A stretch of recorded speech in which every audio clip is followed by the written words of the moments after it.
오늘 우리에게 주시는 하나님의 말씀은 마태복음 5장 1절에서 4절까지 말씀입니다.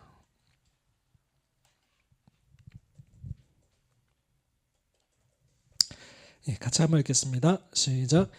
예수께서 무리를 보시고 산에 올라가 앉으시니 제자들이 나아온지라. 입을 열어 가르쳐 이르시되 심령이 가난한 자는 복이 있나니 천국이 그들의 것이며 애통하는 자는 복이 있나니 그들이 위로를 받을 것이며. 아멘. 오늘부터 산상수훈에 대해서 시리즈로 말씀을 전하고자 합니다. 산상수훈은 마태복음 5장에서 7장에 기록되어 있는 예수님의 설교 말씀입니다. 어디서 설교가 선포되었을까요? 네, 산에서 선포되었습니다. 마태복음 5장에서 7장의 말씀은, 이 선포된 예수님의 말씀은 하나님 나라의 삶에 대한 말씀입니다. 하나님 나라의 삶에 대한 말씀. 그러니까 하나님의 나라를 사는, 그러니까 하나님 나라가 뭡니까?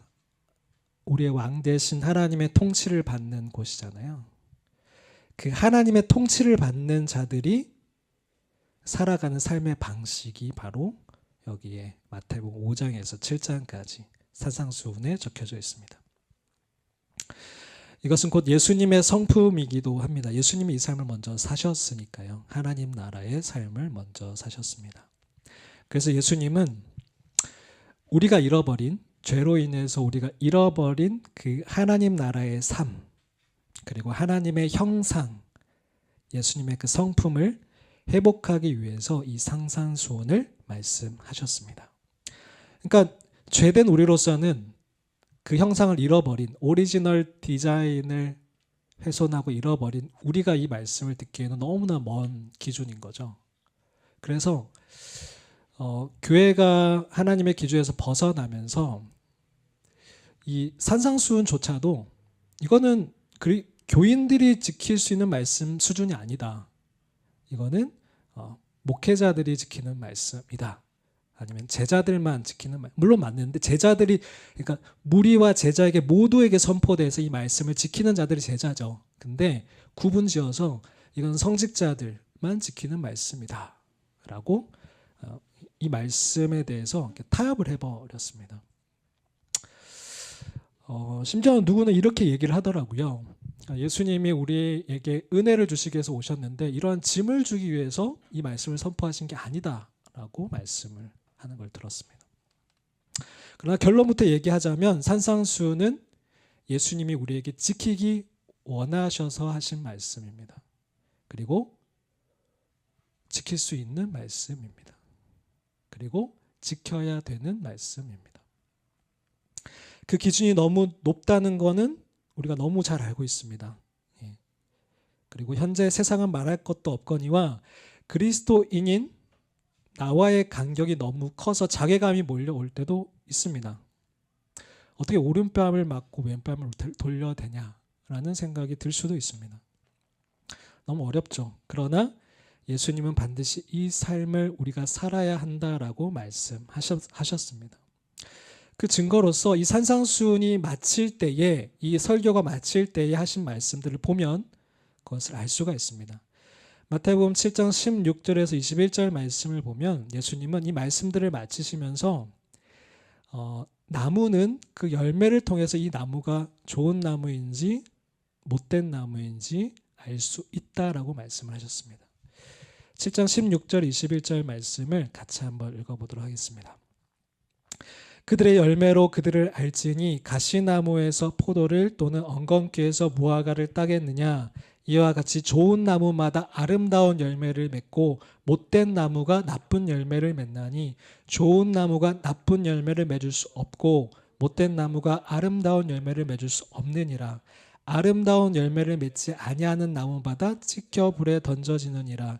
이러므로 그들의 열매로 그들을 알리라. 나더러 주여 주여 하는 자마다 다 천국에 들어갈 것이 아니요 다만 하늘에 계신 내 아버지의 뜻대로 행하는 자라야 들어가리. 네, 이 말씀들을 마치시면서 아무리 우리가 좋은 예배당에서 많은 시간을 예배를 드리고 또 어떤 교회에서 어떤 직책을 맡고 또 많은 신학을 공부하고 또 제자 훈련을 많이 받을지라도 하나님께서는 그 doing하는 것보다 그 안에 진짜 그 being의 자세가 있는지를 보신다는 거죠. 많은 사람들은 그 doing에 속을 수 있고 나 자신도 속을 수 있지만 하나님은 doing보다 being을 보시기 때문에 결국 우리가 정말 좋은 나무이면 진짜 예수님의 제자이면 예수님을 따르는 자이면 그 좋은 나무에 아름다운 열매가 맺힐 것이다 라고 말씀하는 겁니다. 그런데 우리가 잘하고 있다고 생각을 하지만 우리가 그에 합당한 열매를 맺고 있지 못하다라면 이 산상수훈에 빗대서 우리가 그 열매를 맺고 있지 못하다라면 우리는 다시금 우리의 자세를 돌아보아야 한다는 거죠. 내가 아무리 목사일지라도 내가 리더일지라도 그 열매가 맺혀 있지 않으면 돌아봐야 되는 거죠. 내가 진짜 좋은 나무인지 예수님을 잘 따라가고 있는지를 돌아봐야 한다는 말씀입니다. 그 다음 말씀에 또 이런 구절이 나옵니다. 7장 24절에서 27절 말씀 같이 한번 또 읽어주세요. 그러므로 누구든지 나의 이 말을 듣고 행하는 자는 그 집을 반석 위에 지은 지혜로운 사람 같으리니 비가 내리고 창수가 나고 바람이 불어 그 집에 부딪히되 무너지지 아니하나니 이는 주추를 반석 위에 놓은 까닭이요 나의 이 말을 듣고 행하지 아니하는 자는 그 집을 모래 위에 지은 어리석은 사람 같으리니 비가 내리고 창수가 나고 바람이 불어 그 집에 부딪힘이 무너져 그 무너짐이 심하니. 네, 이 하나님이 예수님이 선포하신 이 말씀을 듣고 행하는 자는 그 집을 반석 위에 튼튼한 반석 위에 집을 짓는 지혜로운 자라고 말씀을 하시고 이 말씀을 듣고 행하지 아니하는 자는 마치 모래 위에 집을 짓죠. 모래 위에 짓는 집은 반석 위에 짓는 집과 다를 바가 없어 보이지만 바람이 불고 홍수가 날 때 너무나 쉽게 무너져 내리는 것처럼 우리의 환경이 흔들리고 우리가 그 말씀을 지키는 어려운 상황이 닥쳤을 때에 너무나 쉽게 그 믿음이 무너져 내리는 것을 볼 것이다 라고 말씀하시는 것입니다. 이것만 보더라도 지금 마태복음 5장에서 7장에 기록된 예수님의 이 설교는 너희들이 지킬 수 있으면 지키고 못 지키면 어쩔 수 없어 라는 말씀이 아니라 이 말씀은 하나님의 백성들은 마땅히 이 삶을 살아야 되는 말씀이다라고 말씀하시는 것입니다. 산상수훈의 가르침을 살았던 초대교회는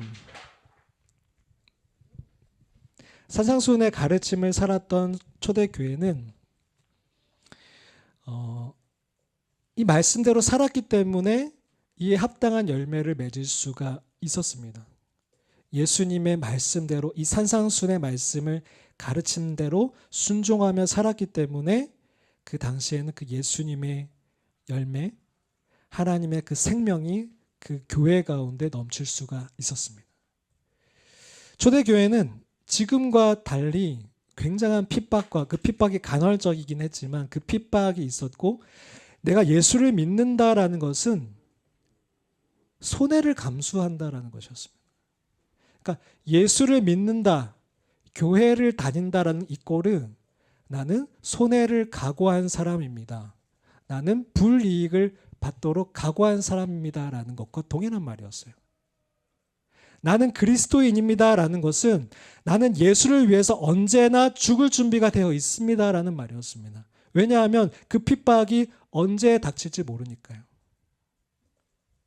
그리고 내가 예수님을 믿는다는 것이 밝혀지면 경제적으로든 직업적으로든 해를 입을 수 있는 사회였습니다.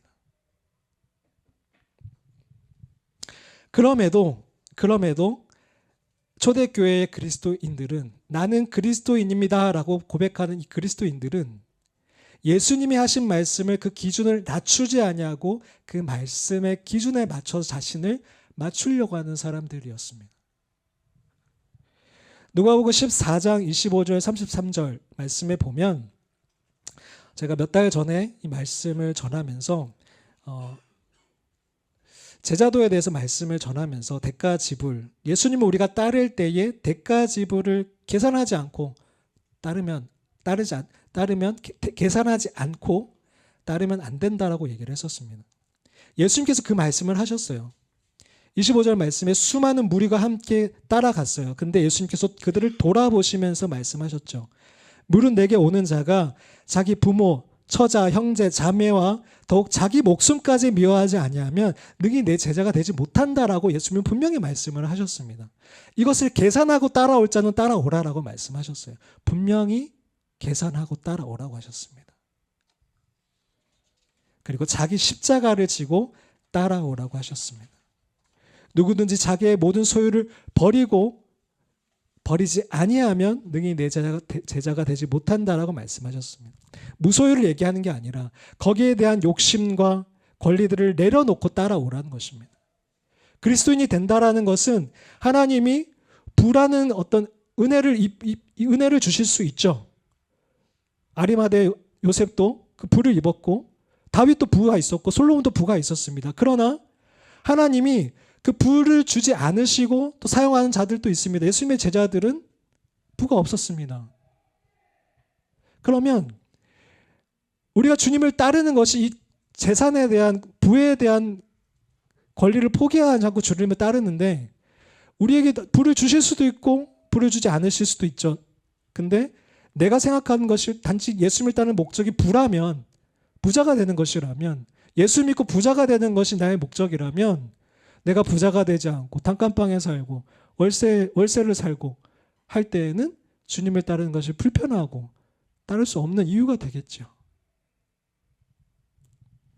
그 모든 권리들을 내려놓고 나를 따라야 된다라고 말씀하셨습니다. 초대교회는 정확하게 그 예수님의 말씀의 그 기준을 낮추지 아니하고 그 기준에 나를 맞추려고 했던 자들이었습니다. 그래서 초대교회는 교인이 되는 자들에 대해서도 철저하게 훈련을 시켰고, 많이 들어보셨잖아요. 철저하게 훈련을 시켰고 3년, 길게는 10년 가까이 교회에 허입되는 훈련을 시켰다라고 많이 들어보셨잖아요. 근데 그럼에도 불구하고 초대교회는 급격하게 성장을 하게 됩니다. 불과 AD 239년도에는 로마 사회에서는 1.4%에 불과했던 기독교인들이, 이집트에서는 0%에 가까웠던 기독교인들이 AD 315년 100년도 되지 않은 그때에는 기독교 인구가 17.4%, 이집트에서는 18%까지 놀랍게 성장이 일어나게 됩니다. 어떻게 이런 일들이 가능했을까? 교회에 들어가는 그 문턱이 굉장히 높고 좁았던 그 시대에 어떻게 이러한 급격한 성장이 가능했던 것일까라고 했을 때 결국 그만한 매력이 있었다는 겁니다. 핍박을 각오하고 불이익을 각오할 만큼 그리스도인이 되는 것에 굉장한 매력, 그리스도인들이 굉장한 매력이 있었다라는 것입니다. 뭐냐면요, 분명히 핍박이 있었습니다. 여러 가지 핍박이 있었지만 예를 들면 AD 250년경에서 251년경에는 데키우스 황제가 지독한 박해를 했습니다. 황제 숭배를 강요했고요. 순교자가 다수가 발생했고 주요 교회 지도자층이 타격을 입었습니다. 기독교인들이 많이 죽었어요. 250년에서 251년경. 근데 이 시기에 251년 시기에 전염병이 돌기 시작합니다. 그 인구, 로마 인구의 몇십 퍼센트가 되는 사람들이 죽어나가기 시작했습니다. 다 도망을 갔겠죠. 병든 사람들을 다 내다 버렸겠죠. 그러나 단 한 부류는 이들에게 다가가서 그들을 돌보고 간호하고 심지어 같이 병이 걸리더라도 그것을 순교로서 받아들이고 이들을 섬겼습니다. 누구였을까요? 초대교회 사람들이었습니다. 왜 이들이 이렇게 자기를 핍박했던, 자기들을 미워했던 로마인들을 섬겼을까? 그것은 바로 예수님의 말씀 때문이었습니다. 산상수훈에 나와 있는 예수님의 말씀 때문이었습니다. 그 기준을 낮추지 아니하고 누가 나를 괴롭히는 자들을 사랑할 수 있어라고 변명하지 아니하고 그 기준에 나를 맞춰서 그 말씀대로 순종하고자 했던 그 그리스도인들을 통해서 사람들은 하나님을 보게 되었습니다. 아, 하나님을 믿는다라는 것은 이런 것이구나. 하나님 나라의 삶이라는 것은 이런 것이구나. 굉장한 매력을 느낀 거죠. 생명 되신 하나님이 그들 가운데 계셨고 하나님의 생명이 그들과 함께 했기 때문에 세상 사람도 초대교인들을 통해서 하나님을 볼 수가 있었습니다. 그러나 AD 313년경에 콘스탄티누스 황제가 기독교를 공인하게 되고요. 이제는 그리스도인이 된다라는 것이 불이익이다라는 이꼬르가 아니라 그리스도인이 된다라는 것은 나에게 이득이 된다라는 공식이 성립되기 시작했습니다. 황제가 그리스도를 공인했으니까요. 그리고 10년 뒤에 국교가 됐으니까요. 많은 사람들이 황제에게 잘 보이기 위해서 귀족들이 교회로 들어왔겠죠. 그리고 많은 귀족들이 들어옴으로써 헌금을 했을 것이고 더 많은 귀족들이 들어오게 하기 위해서 교회에서는 말씀의 기준을 낮추기 시작합니다. 회심의 변질이 일어나는 거죠. 정말 이 삶을 살아내는 자들을 이 말씀대로 그 기준대로 살아내는 자들을 그리스도인이라 했었는데 이제는 그 기준을 낮춰버리고 이 말씀을 머리로서 이해하고 입으로만 고백한다면 당신은 그리스도인입니다라고 인정을 했다라는 겁니다. 그러면서 점점 교회는 매력을 잃어버렸습니다. 아니, 오히려 더 못한, 세상보다 못한 개혁이 필요한 공동체로 변질되기 시작했습니다. 그래서 다시 우리가 이 산상수훈을 보면서 다시 여기로 돌아가기로 결단하고 주님의 은혜를 구하기를 원합니다. 마태복음 오늘 5장 1절 말씀에 보면 산상수훈은 이렇게 시작이 됩니다. 예수님께서 무리를 보시고 산에 올라가 앉으셨습니다. 네, 산에 올라가 앉으셨어요. 그리고 무리를 보셨습니다. 많은 무리가 예수님을 따라왔습니다. 이 무리는 어떤 무리냐면 곧 5장 바로 전에 마태복음 4장 25절에 갈릴리와 데가볼리와 예루살렘과 유대와 요단강 건너편에서 수많은 무리가 예수님을 따랐습니다. 그 무리가 예수님을 따를 때에 예수님이 그 무리를 보시고 산에 올라가 이제 말씀을 하시는 겁니다. 예수님이 말씀하시는 설교는 그 무리에게 제자들에게 모두에게 선포되는 말씀이었습니다. 그러나 예수님의 이 말씀을 지킬 수 있는 자들은 곧 제자였습니다.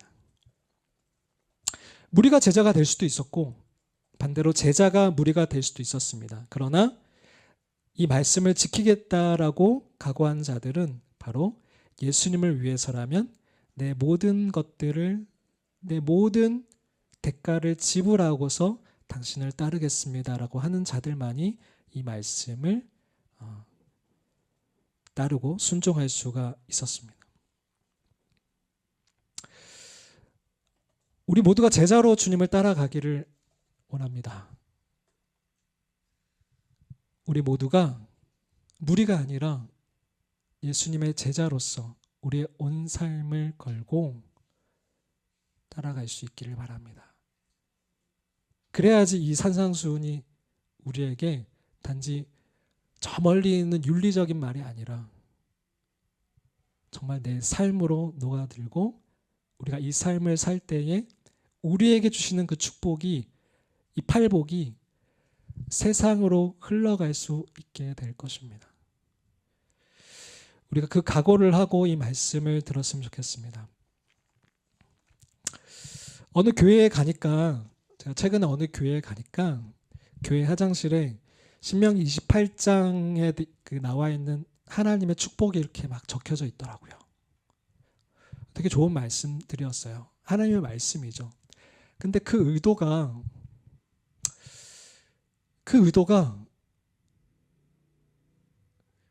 나를 위한 것처럼 보였어요.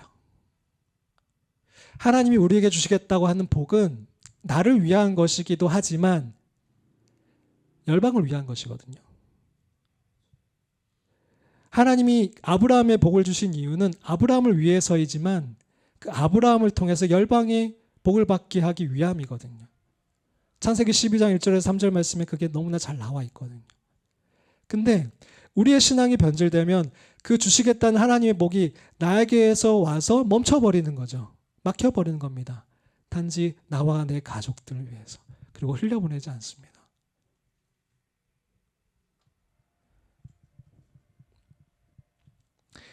주님은 우리에게 복을 주시기 원하시죠. 그리고 그분이 바로 복이십니다. 하나님을 아는 것이, 그분을 더욱 경험하는 것이 최고의 복입니다. 그런데 그 복은 단지 나만을 위한 것이 아니라 나를 통해서 흘러가기를 원하시는 겁니다. 초대교회가 그랬던 것처럼 초대교회가 그 삶을 살고 그 삶을 통해서 하나님이 나에게 주신 그 축복을 흘려보낼 때에 세상이 전시백성인 그 초대교회인들을 보고 주님께 나아왔던 것처럼 그 높은 좁은 그리스도인이 되는 그 문턱을 넘어서 교회로 나아왔던 것처럼 하나님이 우리에게 주시고자 하는 그 복은 단지 우리만을 위한 복이 아니라는 겁니다. 이제 팔복을 살펴볼 텐데 그 복은 우리를 위한 것이죠. 그러나 또한 이 복을 통해서 우리는 열방을 섬기기 위해서 이 복을 갈망해야 합니다.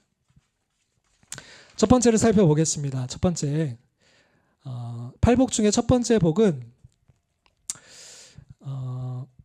심령이 가난한 자입니다. 심령이 가난한 자. 같이 한번 읽어봅시다. 마태복음 5장 3절 말씀입니다. 시작. 심령이 가난한 자는 복이 있나니 천국이 그들의 것이며.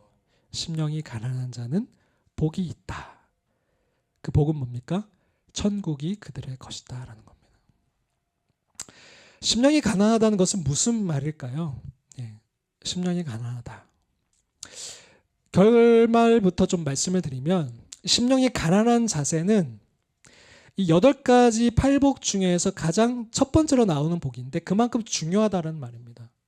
그리고 앞으로 우리가 살펴볼 산상수훈을 열 수 있는 열쇠가 되는 말씀입니다. 이 자세가 되어지지 않으면 우리는 팔복을 열 수도 없고 산상수훈을 열 수도 없습니다. 우리에게 이 자세가 없으면, 심령이 가난한 이 자세가 없으면 우리는 앞으로 우리에게 주어진 그 예수님의 말씀과 기준들이 결코 우리에게 주어질 수도 없고 우리가 행할 수도 없게 됩니다. 자, 그러면 이 심령이 가난하다는 것이 뭐냐 한번 들어가 보겠습니다. 가난하다라는 말은 여러 가지 부류가 있겠죠. 그러니까 가난하다라면 저처럼 가난한 사람이 있겠고 정말 가난한 사람이 있을 거 아니에요. 박민혁 간사님이 저보다 더 가난할 수도 있지 않습니까? 네, 아닌가요? 통장에 얼마 있어요? 성경에도 이 가난하다라는 정도가 구별되어 있어요.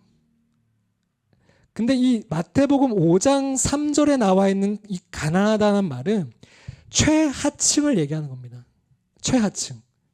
그러니까 이 가난하다는 말이 헬라어는 프터코스라는 말인데 이 말은 무슨 말이냐면 혼자서는 도저히 아무것도 할 수 없어서 구걸을 해야지만 살아남을 수 있는 가난을 얘기하는 거예요. 이 말이 어디 쓰였냐면 누가복음 16장에 거지 나사로가 나옵니다. 어릴 때 여러분 동화 많이 그러니까 성경 동화 많이 들어보셨죠? 거지 나사로, 부자 나오고, 그죠? 이 거지 나사로를 이름하는 한 거지라는 그 거지가 바로 이 프토코스입니다. 헬라. 이 거지 나사로는 먹을 게 없어서 그 부자가 먹는 그 빵 부스러기를 먹기 위해서 이렇게 막 구걸을 했던 그런 자잖아요. 그와 같다라는 겁니다. 근데 성경에 보면 이 다른 가난에 대한 다른 어느 단어가 있는데 이건 바로 페나스라는 겁니다. 페나스. 그러니까 생계를 어느 정도 유지할 정도의 가난인 거예요. 그러니까 부자와 비교해서는 가난한 게 맞아요. 근데 먹고 살 만한 거예요. 그러니까 뭐 제주도 못 가고 비행기 못 타고 뭐 요즘에 뭐 흑백 요리사 뭐 그런 식당은 못 가는 정도지만 그냥 뭐 계란 후라이 해 먹고 쌀밥은 먹을 수 있는 정도의 가난인 거예요. 그런데 오늘 우리가 첫 번째로 문을 열어야 되는 그 열쇠는 뭐냐면 심령이 가난한 자인데 그 가난이 어떤 가난이냐고요. 철저한 가난이라는 거예요. 철저한 가난. 누군가가 뭔가를 주지 않으면 당장 아사하고 죽을 수밖에 없는 그런 가난이라는 겁니다. 뭐가요? 심령이요. 정리를 하자면 이 심령이 가난하다는 말은 바로 영적인 파탄 상태를 얘기하는 겁니다. 영적으로 파탄이 날 정도로 가난하다라는 겁니다. 이게 무슨 말이냐면 하나님 앞에서 내가 아무것도 아니구나라는 인식이 되어서 오직 하나님으로부터 은혜와 자비가 채워지기를 간절히 바라는 자세를 바로 얘기하는 겁니다. 다시 한번. 하나님 앞에 내가 섰을 때에 내가 아무것도 아니구나라는 인식이 되어서 오직 하나님으로부터 오는 그 은혜와 자비가 채워지기를 바라는 자세. 이게 바로 심령이 가난한 자세입니다. 이 자세가 우리에게 있을 때 우리는 팔복을 열 수가 있고요. 그리고 산상수훈을 열 수가 있습니다. 내가 철저하게 무능한 존재이구나. 하나님의 말씀과 기준대로 살아갈 자원이 정말 아무것도 없구나를 인정하는 것입니다.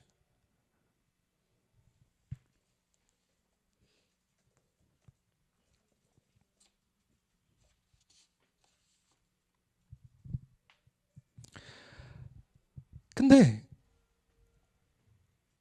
그리스도인들이 과연 이 자세로 우리가 하나님 앞에 나아가냐는 겁니다. 이 자세로 예배를 드리고 있냐라는 거예요. 이 자세로 우리가 성경을 묵상하고 있냐라는 거예요. 주님을 찾고 있냐라는 겁니다. 정말 우리에게 그 푸토코스의 자세로 주님 앞에 나아가고 있냐라는 거예요.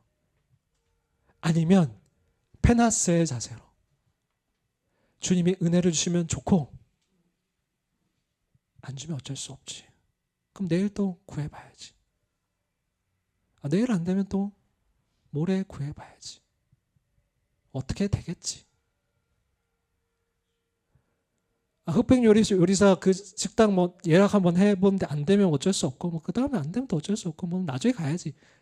이 정도의 가난한 마음으로 주님을 찾는다라는 얘기죠. 그러니까 먹을 게 많으니까 저녁도 많이 먹고 집에 먹을 것도 많아요. 냉장고를 한번 열어보는 거죠. 먹을 게 있나? 뭐 마땅한 게 없네. 내일 좀 사다 놔야겠다. 이 정도의 배고픔으로 주님을 찾는 거죠.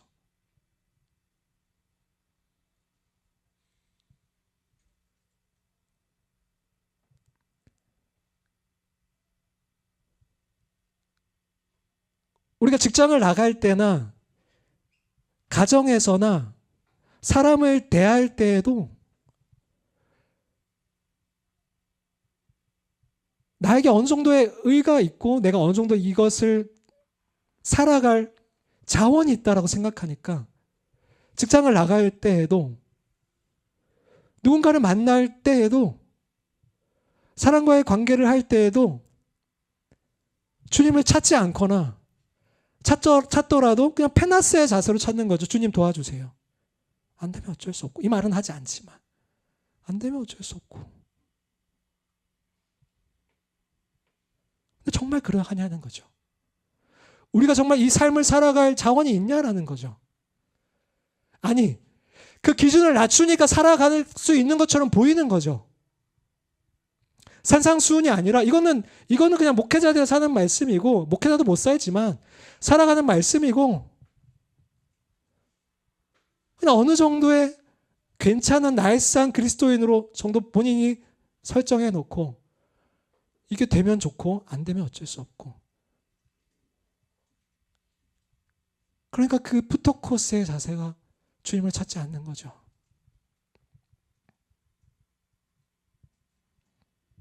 예배뿐만 아니라 삶에서도 그런 거죠. 근데 예수님은 분명히 이것이 되어지지 않으면 천국이 뭡니까? 하나님이 통치하시는 곳이죠. 이것이 되는 자들만이 그 천국을 살 수 있고 이것이 되지 않으면 천국이 너희 것이 될 수 없다라는 말씀입니다.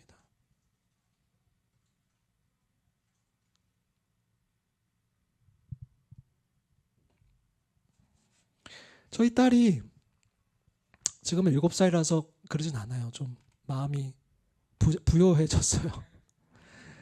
마음이 가난한 4살 때는, 5살 때는 눈만 딱 뜨면 두리번 해서 누굴 찾았을까요? 엄마만 찾는 거예요. 아빠가 손 벌리고 이러고 있어도 패싱하고 지나가요. 그냥 안 보이나 봐. 패싱하고 지나가요. 다다다다다다 뛰어가요. 다다다 뛰어가서 엄마에게 폭 안겨요. 그 표정을 보면 그렇게 평안해 보일 수가 없어요. 엄마 없으면 안 되는 거예요. 그 아이에게는. 제가 몇 번 얘기했지만 제가 청년 선교에 와서 거의 아침에 깨서 이 기도를 안 한 적이 없어요. 물론 주님을 알고 싶고 사랑하길 원해요라는 기도를 먼저 하고, 주님 오늘 또 도와주세요. 제 힘으로 할 수 없다는 걸 너무나 잘 아니까요. 이 기도가 자연스럽게 나오는 거예요.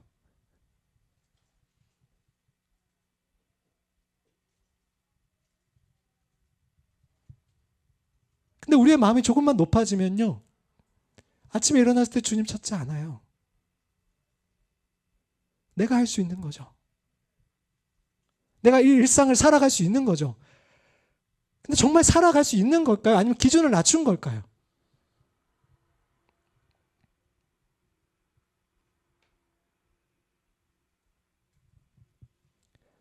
사람을 만날 때도 주님을 찾지 않죠. 직장을 가서도, 공부를 할 때도 주님을 간절히 찾지 않죠. 내 자원으로 할 수 있다는 거죠.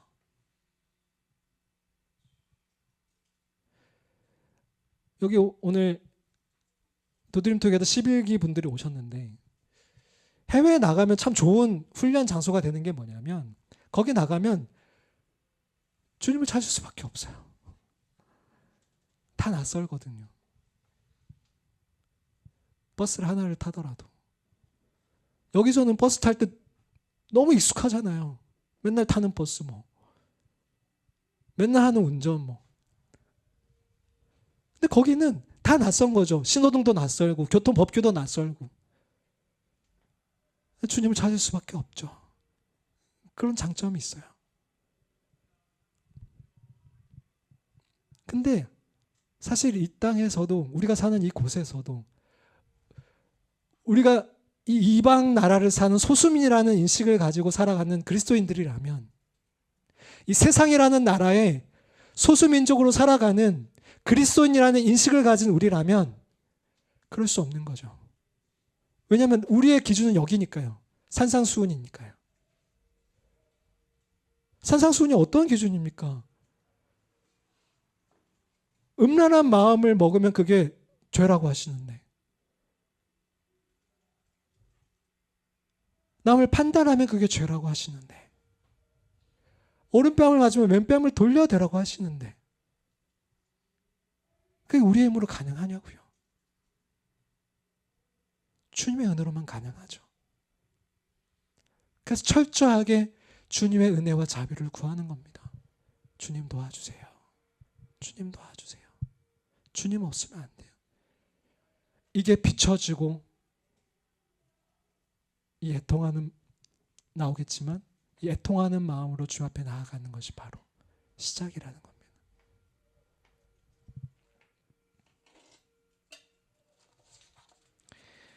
두 번째는요, 5장 4절 말씀입니다. 애통하는 자입니다. 이 애통한다는 말에도 슬퍼한다는 것에 단계가 있어요. 우리가 그냥 뭐 슬픈 영화를 보고 눈물을 흘리는 것, 아니면 뭐가 또 슬프죠? 우리 하울이가 며칠 전에 막 울더라고요. 밤에 학교에서 숙제할 걸 안 가져왔대요. 혼자 울고 있어. 그래서 제가 뭐 여담이지만, 야, 울지 말고 방법을 찾자. 어떻게 하면 좋겠니? 내일 아침에 어떻게 몇 시에 가면은 그 숙제를 할 수 있어. 7시 20분에는 출발해야 되는데. 그래서 7시 20분에 데리고 나가서 줬더니 해맑게 웃고 있어요. 어느 정도 슬프냐는 거예요. 이 5장 4절에 나오는 이 슬퍼한다라는 말은, 죄송합니다. 어려운 말 저도 별로 안 좋아하는데 헬라어로 펜데오라는 말입니다. 펜데오. 이 슬퍼한다는 말은 어떤 정도, 어느 단계의 슬픔이냐면 바로 사람이 가장 소중한 것을 잃어버렸을 때 그 슬픔입니다. 그러니까 자녀, 가족 등을 잃어버렸을 때 그 슬픔을 얘기하는 거예요. 그 심장과 창자가 끊어질 것 같은 그 아픔을 얘기하는 겁니다. 창세기 37장에 보면 야곱이 요셉을 잃어버렸다, 요셉이 죽었다라고 알게 되는 때가 있습니다. 그때 야곱이 요셉을 죽음을 슬퍼하면서 울었을 때에 34절에 애통한다는 말이 나오는데, 이 말이 바로 펜데오입니다. 이거는 히브리어인데요.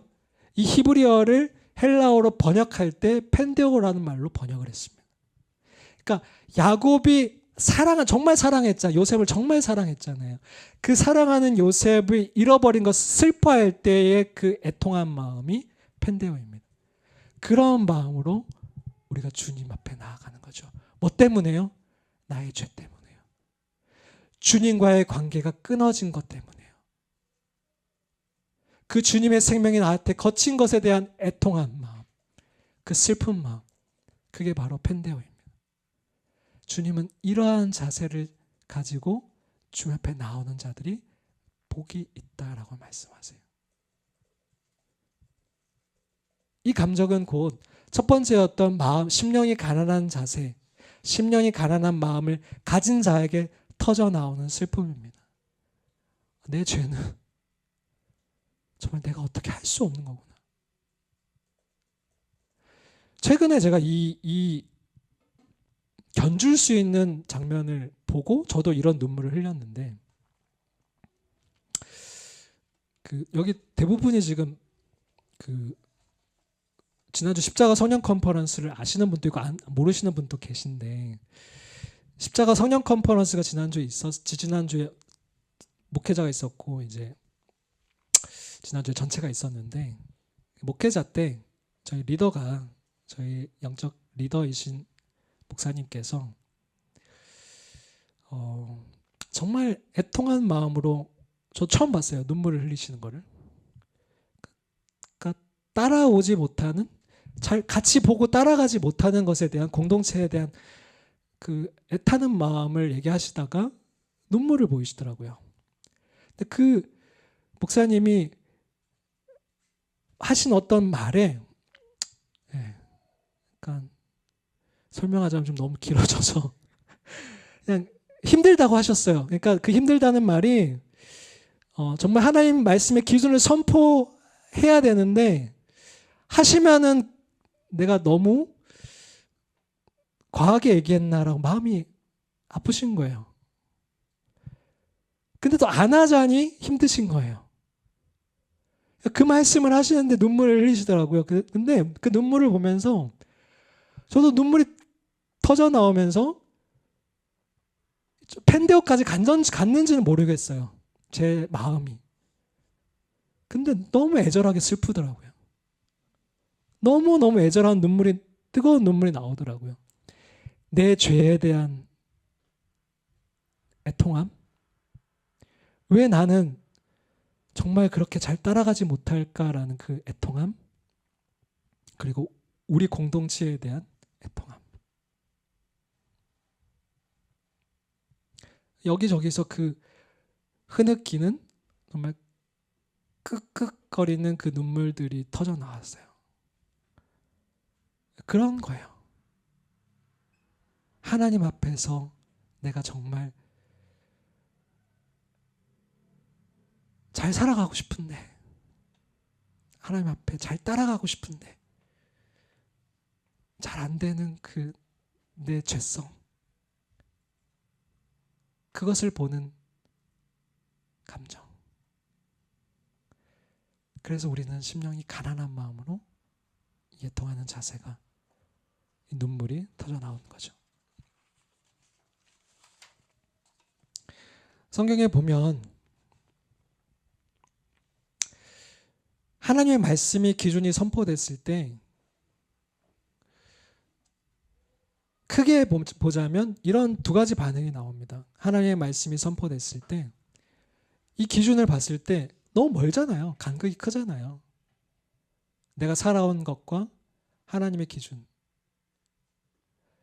그러면 제대로 된 반응은, 그러면 이제 우리가 어떻게 해야 될지라고 주님을 바라보는 거죠. 주님, 우리가 어떻게 해야 되겠습니까? 어찌합니까? 근데 잘못된 반응은 뭐냐면 그 말씀을 선포한 메신저를 없애려고 하는 거예요. 저렇게 얘기하는 메신저는 없애버려. 누가 저렇게 살아? 욕하고 자기가 돌아서든지. 성경에는 그런 반응들이 나와요. 그 말씀 앞에 엎드려 우는 자들이 있고, 그 메시지를 하는 메신저들을 없애버린, 아니면 자기가 그것을 떠나버리는 자들이 있어요. 사도행전 2장 37절에 나오는 자들은 베드로의 설교를 듣고 이런 고백을 합니다. 우리가 어찌할꼬. 근데 사도행전 7장의 스데반의 설교를 듣고 그 설교를 들었던 자들은 이렇게 반응합니다. 그들이 이 말을 듣고 마음에 찔려서 그를 향해서, 스데반입니다. 그를 향해서 이를 갑니다. 제가 없애버려야겠다.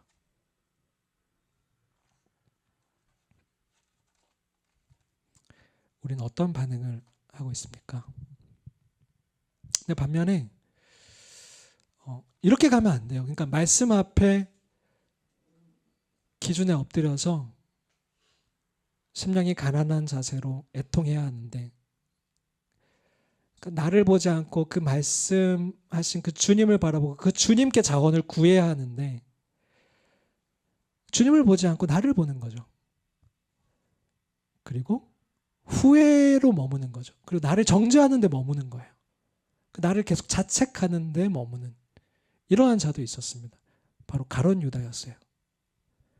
가룟 유다가 예수님을 판 것에 대해서 스스로 뉘우쳤어요. 후회했어요. 마태복음 27장 3절에 보면 유다가 그의 정죄됨을 보고 스스로 뉘우쳤습니다. 근데 그 반응으로 어떻게 했냐면, 이걸 가지고 그 말씀이 비춰지고 자기가 잘못했다는 것을 알게 됐을 때 그걸 가지고 하나님께 나오라는 말이거든요. 그 문제를 풀 수 있는 유일한 자에게 나오라는 말이거든요. 굶어 죽으라는 말이 아니라 먹여 살릴 수 있는 그분께 나와서 구걸하라는 말이에요. 은혜를 구하라는 말입니다. 근데 가룟 유다는 스스로 책임을 지려고 했어요. 어떻게 합니까? 27장 5절 말씀에 유다가 은혜 성소에 던져놓고 물러가서 스스로 목을 메어서 죽었습니다.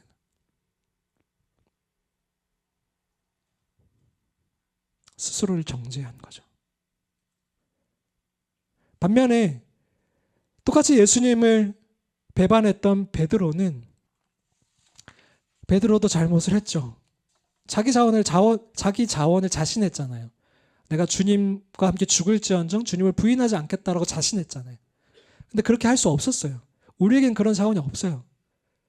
그래서 예수님이 기도하라고 했는데 기도하지 않았잖아요. 심령이 가난하지 않았던 거죠. 부유했던 거죠. 근데 결국 그래서 박살이 났잖아요.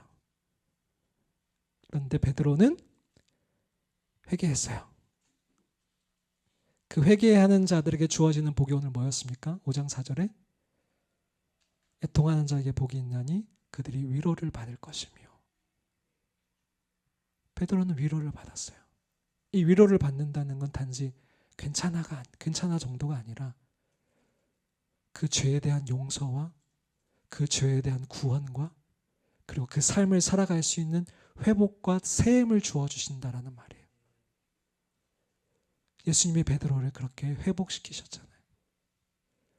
같은 죄를 지었지만 자기 스스로 그 정죄함에 빠져서 하나님께 나아가지 않았던 가룟 유다가 그러나 회개하고 주님이 찾아오셨을 때에 내가 주를 사랑합니다라고 고백하고 주님이 말씀하신 대로 순종해서 다락방에서 성령이 오시기를 간절히 간구하며 주님을 찾았던 그 베드로는 다시금 사도로 일어섰잖아요.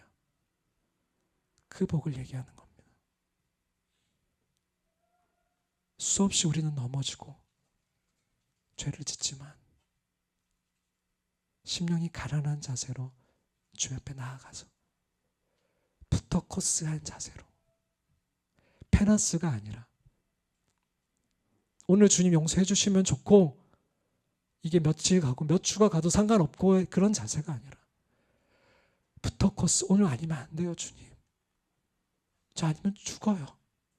주님 없으면 안 돼요라는 그 간절한 마음으로, 사막에서 물 한 모금을 바라는 그 간절한 마음으로 그 푸터코스의 자세로 주 앞에 나아가는 자들, 그러면 당연히 그 감정이 터져 나오겠죠. 그 주님의 기준과 나를 볼 때, 그 생명이 끊겨진 나를 볼 때 애통함이 터져 나오겠죠. 그들에게 주시는 복이 천국이 그들의 것이며 그들이 위로를 받을 것이며 오늘 주님이 약속하시는 말씀이에요. 그리고 여기서 머무는 것이 아니라 초대교회처럼 이 복이 단지 나에게서 멈추는 것이 아니라, 그래서 이제 우리는 더 나아가야 돼요. 온유한 자, 의에 줄이고 목마른 자, 화평케 하는 자, 더 한 걸음씩 나아가야 해요. 이 기준을 낮추지 아니하고 이 기준에 나를 맞춰야 하는 거죠. 내 힘으로는 안 되죠, 당연히. 그래서 더 푸터코스한 자세로 주님을 찾는 거죠. 예배 시간뿐만 아니라 이 예배당을 나가서도 주님을 그 푸터코스한 자세로 찾는 거죠. 나 오늘 3시간 동안 턴어라운드 워십을 드렸어. 그게 아니라 이 예배를 통해서 주님을 간절히 찾아서 그 주님과의 관계가 회복된 것을 가지고 또 푸터코스한 자세로 집에 돌아가는 거죠. 내일 아침을 맞이하는 거죠. 주님, 제가 이 초대교회처럼 이 산상수훈의 말씀을 순종하며 살아가는 그리스도인이 되고 싶어요. 근데 제 힘으로는 안 돼요. 주님, 도와주세요. 이 직장에서 공부할 때 주님 말씀대로 살아갈 수 있는 힘을 주세요. 간구하고 간구하는 거죠. 안 되는 내 모습을 보면서 또 애통해하고, 그러나 또 주님을 찾고,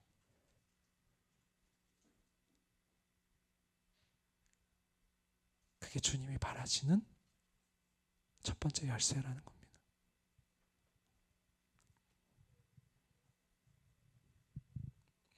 우리 청년들이 영성일기를 보내주고 제가 읽으면 자책을 많이 해요. 뭔지 알아요. 저도 수없이 넘어져 봤고 지금도 넘어지니까요. 그게 뭔지 아는데, 가룟 유다처럼 주님이 원하시는 건 그걸 네 힘으로 짊어지라는 게 아니에요. 그래서 나아오라는 거예요. 그래서 내가 왔다라는 거예요. 그래서 그 주님을 찾으라는 거예요. 예배 시간에도 푸터코스하고, 잠을 잘 때도 푸터코스하고, 밥을 먹을 때도 푸터코스하고, 운동을 할 때도 푸터코스하고, 내가 바로 서 있지 않으면 언제 어떻게 그 주님의 영광을 가로막을 수 있지 모르기 때문에 깨어있는 거죠. 애통해하고, 그러한 자들에게 주시는 은혜가 온유한 자와 앞으로 우리에게 주어질 그 복들이라는 거예요. 그 성품이라는 거예요.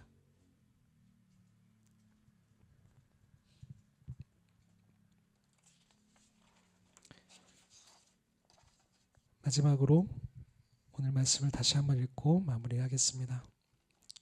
심령이 가난한 자는 복이 있나니 천국이 그들의 것이며 애통하는 자는 복이 있나니 그들이 위로를 받을 것이며. 아멘.